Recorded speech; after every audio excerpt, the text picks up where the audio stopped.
ముందుగా మన గురువు గారైన బ్రహ్మర్షి పితామహ పత్రిజీ గారికి కృతజ్ఞతలు. ఇక్కడ వచ్చిన మాస్టర్స్ అందరికీ కృతజ్ఞతలు. సార్ రాము సార్కి కృతజ్ఞతలు, ఎందుకంటే ఇంత గొప్ప అవకాశం మాకు ఇచ్చారు. Thank you sir, thank you very much.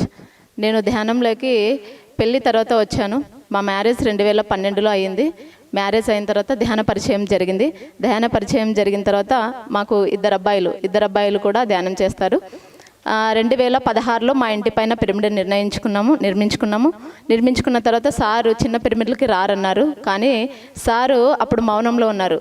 కొంతమంది చెప్పారనమాట, సార్ ఇట్లా ఒక అబ్బాయి ఇంటి పైన 6x6 పిరమిడ్ నిర్మించుకున్నారు అంటే, సార్ ఫస్ట్ అక్కడికే వెళ్ళండి అని చేత్తో అన్నారంట.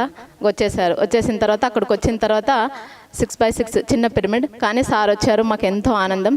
లిటిల్ బుద్ధ పిరమిడ్ సార్ 3 సార్లు చదివించారు నేమ్ని, ఏంటి అని. అక్కడికి వచ్చిన తర్వాత మాకు అర్థమైంది, మా జీవితం ఏంటో మాకు అర్థమైంది. అప్పటి నుంచి మా జీవితం టర్న్ అయిపోయింది. ఎందుకంటే మాకు ధ్యానం అంటే తెలియదు, నాకు ఏమీ తెలియదు. 10th డ్రాప్, నేను టైలరింగ్ చేస్తూ ఉంటాను. ఇలా ఉన్న దాన్ని ఈ స్టేజ్ పైన నిలబెట్టాడు మన పత్రిజీ గురువు గారు. అందుకు చాలా కృతజ్ఞతలు. నిజంగంటే ఎప్పుడు నేను మైక్ పట్టుకొని మాట్లాడలేదు, చాలాసార్లు 2-3 సార్లు అంతే. కానీ ఇంత గొప్ప అవకాశం నాకు వచ్చింది. అందుకు కారణం మన గురువు గారు. ఎంతోమందిని ఎక్కడ ఉన్నా, ఎంత మూలన ఉన్నా వాళ్ళని ఒక గొప్ప స్థాయికి సార్ తీసుకొని వచ్చారు చాలామందిని. నిజంగా అంటే చాలా కృతజ్ఞతలు. ఇలా మా అబ్బాయిలు 2 ఇయర్స్ అప్పటి నుంచి నేను పిల్లవాడిని ఎత్తుకొని ధ్యాన ప్రచారం చేసేవాళ్ళం. అలా చేసి ఒక వీడియో తీసి అంతా సార్కి చూపిస్తే సార్ ఎంతో ఆనందపడ్డారు అప్పుడు. నిజంగా అంటే మా బాబుని ఈయన భుజాల పైన ఎత్తుకొని తీసుకెళ్ళేవాడు. ఆ ఫోటో చూసి ఇట్లా తిప్పి చాలాసేపు చూశాడు సారు. నిజంగా అంటే చాలా కృతజ్ఞతలు. ఒకసారి పిరమిడ్ ఓపెనింగ్ ఎక్కడంటే పత్తికొండలో జరిగిన తర్వాత అక్కడ ధ్యాన ప్రచారానికి వెళ్ళినప్పుడు మా చిన్న అబ్బాయి 3 ఇయర్స్ ఆటోలో నుంచి కింద పడ్డాడనమాట.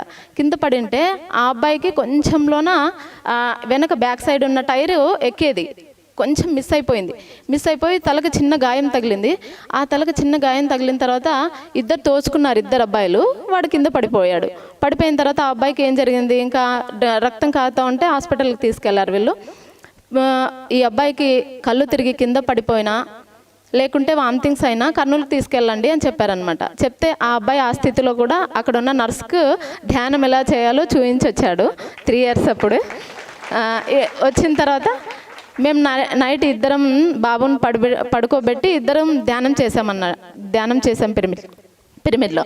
చేసిన తర్వాత ఆ అబ్బాయిని అడిగామన్నమాట తర్వాతకి, నాన్న ఎలా పడ్డావు నాన్న నువ్వు అంటే, వాడన్నాడు, డాడీ ఇద్దరం కొట్టుకున్నప్పుడు కిందకి పడినప్పుడు నన్ను వచ్చి పత్రి సార్ ముందే కూర్చున్నాడు, కాపాడాడు డాడీ నన్ను పత్రి సారే అని చెప్పాడనమాట ఆ అబ్బాయి. ఇదే విషయమే మేము సార్కి పిరమిడ్ ఓపెనింగ్ అయిపోయేటప్పుడు సార్కి చెప్పాం, సార్ ఈ అబ్బాయి ఇలా అన్నాడు అని. చెప్పిన తర్వాత ఆ అబ్బాయికి ఇలా కళ్ళల్లో కళ్ళు పెట్టి చూస్తూ ఒక 5 నిమిషాలు బాబు తలపైన చేయి పెట్టి, ఓకే అయ్యా అయిపోయింది పో అని అన్నాడు. ఇలా జరిగింది. మా జీవితం ధ్యానం వల్ల ఈ స్థితిలో ఉంది. చాలా గొప్ప స్థితిలో ఉన్నాము. నిజంగంటే సార్కి చాలా కృతజ్ఞతలు. ఇంత గొప్ప అవకాశం ఇచ్చినందుకు thank you sir, thank you very much.